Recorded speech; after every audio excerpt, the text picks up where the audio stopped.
சமைக்கணுமா, சீக்கிரமா சமைக்கணும். ஆன்லைன்ல சாப்பாடு ஆர்டர் பண்றோமா, சீக்கிரமா வந்து சேரணும். சம்பாதிக்கணுமா, சீக்கிரமா சம்பாதிக்கணும். இப்படி எல்லாமே சீக்கிரம் சீக்கிரம் சீக்கிரம். ஃபாஸ்ட், இன்ஸ்டா, ஃபாஸ்ட் ட்ராக், இப்படி இந்த வார்த்தைகளே நம்முடைய சீக்கிரமா மனநிலையை காட்டுது.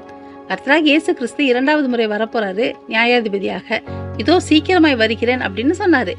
அவர் நியாயாதிபதியா வரும்போது பாவத்துல வாழ்றவங்க தண்டனை அடைவாங்க.